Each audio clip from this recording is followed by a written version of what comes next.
My student, आज JEE advance 2023 का questions बनवा रहे हैं और ये पेपर 1 का क्वेश्चन नंबर 1 है। और ये क्वेश्चन रहा सामने में, 4 ऑप्शंस हैं। इस 4 ऑप्शन में से 1 और मोर देन 1 आंसर हो सकता है। ये 4 मार्क्स का है और क्वेश्चन को देखिए तो समझ में आ रहा है कि यहाँ से लेके यहाँ तक में ये वर्क और एनर्जी से बनाइए, जल्दी बनेगा। वैसे एक क्वेश्चन वर्क और एनर्जी से ही बनता है, न्यूटन लॉ से भी बनता है और काइनेमेटिक्स से भी बनता है। और ये पूरा topics mechanics of A particle से जुड़ा हुआ है। मतलब उसके अंदर में काइनेमेटिक्स, 1 डायमेंशन, 2 डायमेंशन, प्रोजेक्टाइल और सारा चीज इसमें मिला हुआ है। और बाद में न्यूटन लॉ और वर्क और एनर्जी, इतना को मिलके बोलते हैं मैकेनिक्स ऑफ ए पार्टिकल। तो यहाँ पर है वर्क और एनर्जी का कॉन्सेप्ट, फिर यहाँ पर है ये प्रोजेक्टाइल का कॉन्सेप्ट। और ये प्रोजेक्टाइल का 3 होता है, एक होता है ऑब्लिक प्रोजेक्टाइल, एक होता है रेक्टेंगुलर प्रोजेक्टाइल और एक होता है आपका ये इंक्लाइन प्लेन प्रोजेक्टाइल। तो ये रेक्टेंगुलर प्रोजेक्टाइल है। फिर यहाँ पर आकर के कोलिजन हो रहा है, वो भी 2 डायमेंशनल कोलिजन है, इनइलास्टिक कोलिजन। और उसके बाद है फिर रेक्टेंगुलर प्रोजेक्टाइल। तो इस तरह से 4 कंसेप्ट को मिलाया गया है 4 स्टेप में। पहला यहाँ है, दूसरा यहाँ पर है, तीसरा यहाँ है, चौथा यहाँ है। एकदम बेसिक से बनाइए, तोड़ करके, क्योंकि आईआईटी का क्वेश्चन कुछ रहता नहीं है। जितना बेसिक क्लियर है, जितना फंडा क्लियर है और आसानी से बनेगा। तो आइए पहला पार्ट को बनाते हैं। तो पहला पार्ट में है कि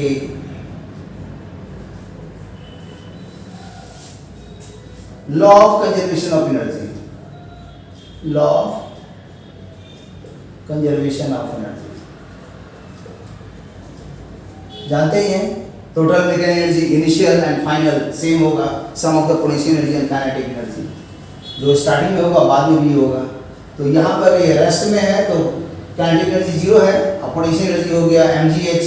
और यहाँ पर है, इसी को डेटा मान रहे हैं, रेफरेंस लाइन मान रहे हैं, तो यहाँ पर पोटेंशियल एनर्जी 0 हो जाएगा, काइनेटिक एनर्जी होगा। इसमें काइनेटिक एनर्जी ये जो आया ½ mu² = mgh। जब इसको सॉल्व करेंगे mm कैंसिल हो गया तो u स्क्वायर रूट निकल गया 2gh²। और ये चूंकि 2 डायमेंशन दिखा रहा है x और z, तो वेक्टर के फॉर्म में अगर इसको लिखेंगे तो ये आ रहा है u वेक्टर = 2gh² और हॉरिजॉन्टल में जा रहा है इसलिए x²। और ऑप्शन में हमारा a b c d है, तो पहला ऑप्शन तो आंसर आ ही गया। देखिए a है, ऑप्शन में b है, ऑप्शन c है, ऑप्शन d है। तो ए ऑप्शन तो यहीं पर मिल गया। देखिए ये आंसर से, दिस इज आंसर। यही पार्ट आंसर को शो कर रहा है यहाँ से। ये पार्ट आंसर तो पहला मैच कर गया, ये आंसर है ए। और देखने से लग रहा है कि कभी भी बी आंसर नहीं होगा। क्यों? क्योंकि जो भी वेलोसिटी है इधर जा रहा है, तो इसका कंपोनेंट एक इधर हुआ, एक कंपोनेंट ऊपर में हुआ। तो ऊपर का कंपोनेंट तो +z हुआ, इधर का +x हुआ। तो यहाँ पर +x तो ठीक लिख रहा है, z में - लिख रहा है, इसलिए b तो कभी होगा ही नहीं। इसलिए b आंसर तो ऐसे ही कट गया, बिना बनाए ऐसे ही दिख रहा है। ओके। और अब देखा जाए कि c निकालना है और d निकालना है, दोनों को चेक करना है कि क्या c और d है या नहीं है। तो इसके लिए फिर यहाँ पर रेक्टेंगुलर प्रोजेक्टाइल का कॉन्सेप्ट से पार्ट 2 बनाते हैं इसका हम। तो पार्ट 2 में हो जाएगा कि जो यहाँ पर आ रहा है हॉरिजॉन्टली, तो ये चलेगा distance d = u0 numerical value into t। और वर्टिकली होगा, इसका कंपोनेंट 0 है, इसीलिए ये हाइट जो होगा, मतलब बोल सकते हैं कि 3h, जो कि हो जाएगा s = ut + ½ तो डिस्प्लेसमेंट हो गया 3h और वेलोसिटी तो इनिशियली 0 है, ½ gt²। अब ये पैरामेट्रिक फॉर्म में हो गया। तो नेचुरली इसका टी निकाल के इसमें पुट कर देंगे तो आ जाएगा इसके बाद का स्टेटमेंट कि 3h is equal to half g और टी स्क्वायर, तो d square by u square. फिर यू स्क्वायर ऑलरेडी यहाँ निकाला ही हुआ है तो लिख देंगे जी डी स्क्वायर बाई 2 और यू स्क्वायर हो गया 2gh। सॉल्व करेंगे तो इसका सॉल्व करने से देखने से ही लग रहा है कि g कैंसिल हो गया, 2 2 4 3 12 हो गया, तो आ गया b स्क्वायर बराबर 12h स्क्वायर। सॉल्व करेंगे तो d निकल जाएगा 2√3h। तो एक ये रिलेशन काम लायक है कि d और h का ये रिलेट कर दिया। एक्चुअली यहाँ d और 3h का रिलेशन है, लेकिन 3h तो h तो कांस्टेंट है, बाहर कर देंगे तो d और h का रिलेशन दिख रहा है। एक्चुअली ये d और h 3h ही है, तो दो पार्ट यहाँ पर कंप्लीट हो गया। अब ये जो कोलिजन है इनइलास्टिक कोलिजन, इसको थोड़ा समझना है तो उसके लिए क्या है, थोड़ा सा डायग्राम बनाना पड़ेगा तभी अच्छा से समझ में आएगा। और इसके बाद वाला पार्ट तो बहुत आसान है, तो ये वाला पार्ट थोड़ा सा इलेबोरेट करते हैं अच्छा से। तो क्या है यहाँ पर, ये ऐसे आ रहा है और ये मतलब इस तरह से आ रहा है और यही वाला एंगल थीटा है, और इधर से जो आ रहा है इसके वेलोसिटी को मान लिए हम, जो टकराने के समय में है कितना v1, और जो इधर जा रहा है इस डायरेक्शन में, इसको ले लिए कुछ भी एंगल, जैसे यहाँ नॉर्मल एक ड्रॉ कर देते हैं और इसको मान लेते हैं बीटा और इसको मान लेते हैं अल्फा। तो सब दिख रहा है कि अल्फा प्लस थीटा 90 डिग्री होगा, तो अल्फा मालूम हो जाएगा तो थीटा निकल जाएगा। अब यहाँ पर देखते हैं कि इसको थोड़ा एक्सटेंड करना पड़ेगा कि कोलिजन है यहाँ पर, तो इसको इधर बढ़ा देंगे, नॉर्मल इधर बढ़ा देंगे, तो ये थीटा है तो ये भी थीटा हो गया। और जैसे ये थीटा है तो सामने में समझ में आ जाएगा कि इसका जो कंपोनेंट होगा, इस वेलोसिटी को हम लोग लिख देते हैं v। तो इसका देखा जाए क्या है, पहले इस पॉइंट पर देखेंगे कि ये जो वेलोसिटी v1 है, यहाँ जो स्ट्राइक कर रहा है, इसके जो कंपोनेंट हैं वो क्या क्या है, और फिर रिलेट करेंगे इलास्टिक कोलिजन के अनुसार। तो पहले यहीं पर देखते हैं कि ये जो वेलोसिटी v1 है वो आंसर्स में दो कंपोनेंट आएगा। एक आएगा जो z के डायरेक्शंस में है, जिसको हम यहाँ लिख देते हैं वर्टिकली में, जो भी आंसर्स आएगा वो v1z है, और जो दूसरा कंपोनेंट आएगा वो v1x। तो देखा जाए कि v1z कितना है, v1x कितना है, तो v1z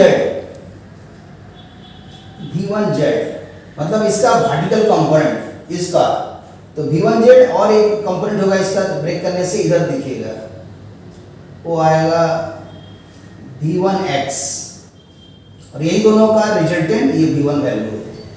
तो ये कितना है, तो देखा जाए कि वर्टिकल वाला कौन है, तो वर्टिकल वाला तो वेलोसिटी 0 था, तो आ जाएगा v square is equal to u square, तो u 0 है, और 2gh, 2g और h है 3h, तो ये फाइनली निकल गया 6gh। तो स्क्वायर रूट करेंगे तो v1z का आंसर आएगा square root of 6gh square root.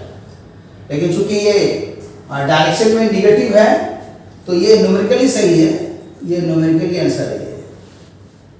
और विद साइन अगर देखेंगे तो v1z दिखा रहा है -6gh स्क्वायर रूट, और v1x निकालेंगे इसका, वो क्या होगा, तो v1x जो है ये हॉरिजॉन्टल वाला मेंटेन रहेगा, इसलिए ये आंसर रह जाएगा u0 के बराबर।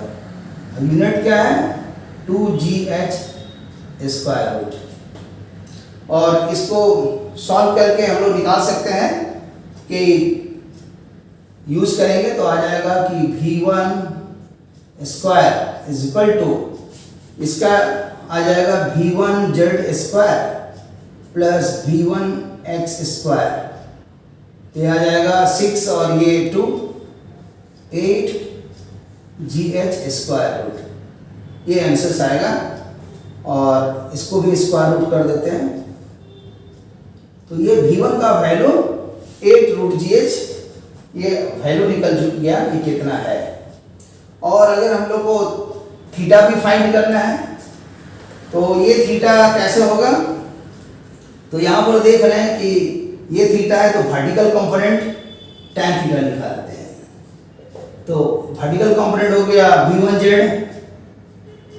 इसका न्यूमेरिकल वैल्यू बैठा है इस एंगल के लिए, और Vx हो गया V1x, और ये वाला आंसर पता है कि ये है 6GH स्क्वायर रूट, और ये है 2GH स्क्वायर रूट। सॉल्व करेंगे तो आ जाएगा √3, माने थीटा जो है 60 डिग्री है। जो थीटा 60 डिग्री आया, ध्यान दे रहे हैं थीटा 60 डिग्री आ गया है, इसलिए सी भी आंसर सही है। अब एक और पार्ट बच गया है जिसका नाम है कि ये d/h1 क्या 2√3 है या नहीं है। तो यहाँ तो हम लोग एक आंसर निकाले थे d और h का 2√3, जबकि यहाँ पर तो d/h1 है, तो जब d/h 2√3 है तो अब h1 और h में रिलेशन निकालना होगा, तो उसके लिए पहले तो यहाँ v निकालना होगा। तो v निकालने के लिए यहाँ पर ये जो कंपोनेंट भी इधर जा रहा है तो इसके लिए इसका भी दो कंपोनेंट होगा, एक वर्टिकल और हॉरिजॉन्टल। तो इसका जो भी हम निकालते हैं हॉरिजॉन्टल वाला यहाँ पर बना लेते हैं, तो आ जाएगा कि हॉरिजॉन्टल में इसका हो जाएगा v cos, v एक बीटा है, इधर हो गया sine, v sin beta, v sin beta. ये जो v sin बीटा होगा ये हॉरिजॉन्टल कंपोनेंट है, और ये पॉइंट है जो कि बॉल है टकरा रहा है, और ये मतलब सरफेस है, रिजिड बॉडी है, वॉल है, हॉरिजॉन्टल प्लेन है, तो इसका टकराने से इसका नॉर्मल फोर्स होगा इसी के डायरेक्शंस में होगा। इसका मतलब फोर्स इस डायरेक्शन में है ही, इसलिए वेलोसिटी उसका मेंटेन रहेगा डायनामिक इक्विलिब्रियम में। तो इधर क्या है, इधर का वेलोसिटी है हॉरिजॉन्टल में स्टार्टिंग में कितना था, तो हॉरिजॉन्टल में तो यही था V1x बराबर u0 2GH, माने ये जो V1x है हॉरिजॉन्टल वाला, वही वेलोसिटी यहाँ पर आएगा V1x के बराबर। मतलब यहाँ टकराने के पहले और टकराने के बाद दोनों सेम होगा, लेकिन V1x क्या है तो u0 के बराबर है, और u0 किसके बराबर है तो 2GH के बराबर है। और अब इसके बाद आएगा कि हॉरिजॉन्टल निकल गया, वर्टिकल खोजेंगे, तो वर्टिकल में क्या है, तो वर्टिकल में हो गया इसका v cos बीटा, और एक फार्मूला हम लोग जानते हैं कि v1 minus v2 is equal to e with minus sine u1 minus u2। तो हम 2 मान ले रहे हैं ये रिजिड वॉल को, तो जब रिजिड वॉल को मानेंगे तो 0 0 होगा, तो फाइनली ये जो वेलोसिटी होगा v2 को 0 बैठाएंगे, और ये v1 टकराने के बाद जो निकल रहा है वो वेलोसिटी कहलाएगा वर्टिकली जो ऊपर जा रहा है, तो उसका नाम हो जाएगा v cos beta, v cos beta, v cos beta minus 0 minus e 1/√3, और दिया हुआ है यहाँ पर u1 u2, तो u1 कितना है टकराने के पहले का इसका वेलोसिटी, तो टकराने के पहले का इसका वेलोसिटी नॉर्मली ऐसे देखेंगे कितना है, तो नॉर्मली में जो ऐसे टकरा रहा है तो वो आंसर्स दिया हुआ है V1Z, तो V1Z, तो यहाँ पर पुट करेंगे इस आंसर्स को, लेकिन ये माइनस साइन होगा और ये V1Z होगा, V1Z, और जैसे ही ये V1Z होगा तो इसको पुट कर देंगे, तो V1Z तो हमारा दिया ही हुआ है ये तो है 6 रूट जी एच, तो यहाँ पर पुट करेंगे तो प्लस में आ गया, और ये वी जेड हो गया root 6 G H divided by root 3, और ये आ गया 2 जी एच स्क्वायर रूट, और v cos बीटा, तो v cos बीटा हमारे यहाँ फाइनली निकल गया। तो जब v sin बीटा मालूम है, v cos बीटा मालूम है, दोनों सेम आंसर आ रहा है, तो इसका मतलब वो दोनों को डिवाइड करेंगे, इसको और इसको, तो आ जाएगा v sin beta by v cos beta, तो tan beta is equal to, ये दोनों कैंसिल हो गया तो 1 हो गया, तो बीटा निकल गया हमारा 45 डिग्री। ये जो बीटा एंगल है यहाँ पर ये 45 है, तो 45 से ये भाग रहा है, तो जैसे ही ये 45 निकल गया तो अब समझिए कि हम लोग वेलोसिटी खाली निकाल लेने वाला, तो वेलोसिटी निकालने के लिए या तो इस फॉर्मूला से बना सकते थे और नहीं तो इस फॉर्मूला से ही बना सकते थे। चलिए इसी में बैठा देते हैं, तो v cos बीटा, तो cos बीटा हो गया 1/√2, और ये हो गया 2gh, क्रॉस किए तो v निकल गया, क्रॉस करके 4gh स्क्वायर रूट, तो आ गया 2gh, ऐसा आया फाइनल वेलोसिटी। और फिर ये यहां से यहां जाएगा, तो फिर इसमें यूज करेंगे कि माने law of conservation of energy, तो क्या होगा उस स्टेप को भी इधर दिखा देते हैं, तो इस स्टेप को दिखाने से देखिए क्या होगा, ये यहाँ का एनर्जी वहां का एनर्जी बराबर होगा, तो यहाँ का एनर्जी हो गया mgh,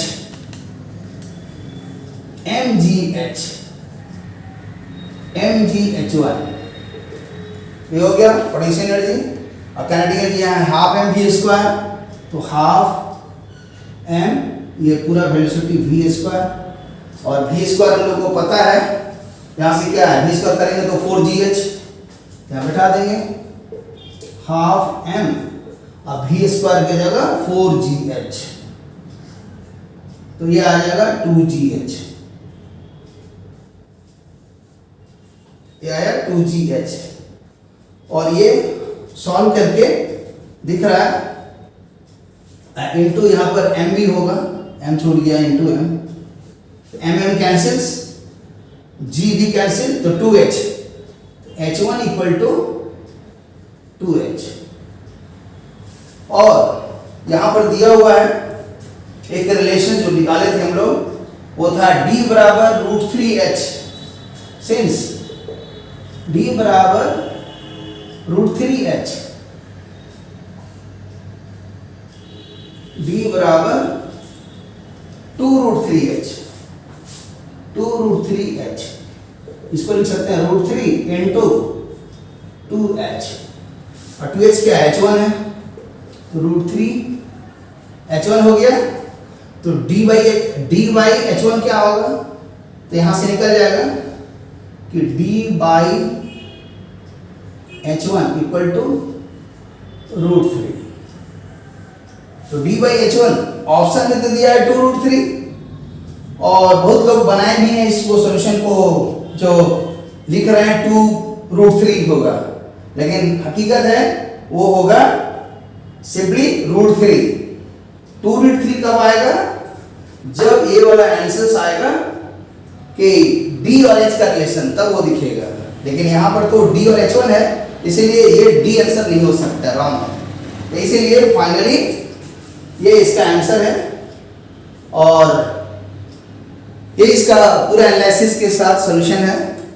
okay, thank you for watching the video, और इस वीडियो को शेयर कीजिए, लाइक कीजिए, और बहुत आराम से अस्थिर से हमने बनाया है, और बहुत जल्दी हम जैसे ये application with concept series AWCS चल रहा है, जेई एडवांस का, फिजिक्स केमिस्ट्री मैथ का, तो उसी तरह का चलेगा।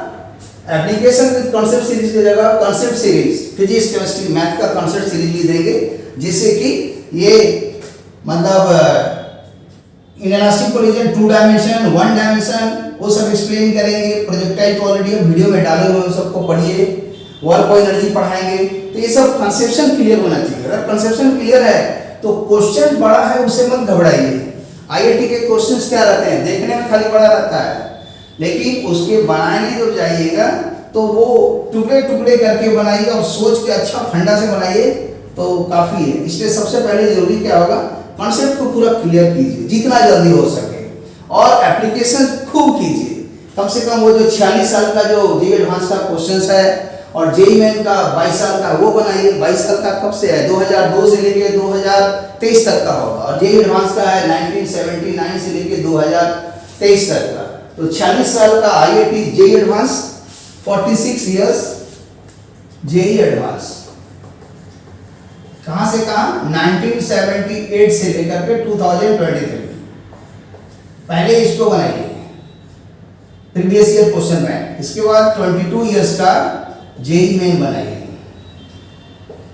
होगा 2002 से लेके 2023 तक का। ऐसा नहीं कि पहले आप स्कूल का तैयारी कीजिए, इससे नीचे क्या होता है स्कूल, ये होता है स्कूल का, माने 11 and 12, 11 and 12। इसको तैयारी मत कीजिए पहले, और इसको भी तैयारी मत कीजिए, समझ गए ना। सीधा आप इसको आके तैयारी कीजिए बस। अगर इसको कर लेते हैं अपने आप ये बन जाएगा, ये बन जाएगा, माने ये सबका एक्चुअली जरूरत नहीं है। इसलिए इसको देखो हम क्रॉस कर दिए, ये भी क्रॉस है, ये भी क्रॉस है। इतना लो लेवल स्कूल बनाने का जरूरत नहीं है। जेईई मेन भी एक्चुअली बनाने का जरूरत नहीं है। आप जेईई एडवांस का बड़ा क्वेश्चन बनाइए, अपना छोटा क्वेश्चन बन जाएगा। हमेशा इसी लेवल का 46 साल का बनाइए। Okay, thank you for watching the video. See you again. इसी तरह और भी वीडियो केमिस्ट्री का भी डालेंगे, फिजिक्स का भी डालेंगे, मैथ्स का भी डालेंगे। ऐसी प्रैक्टिस करते रहिए। सी यू अगेन, बाय।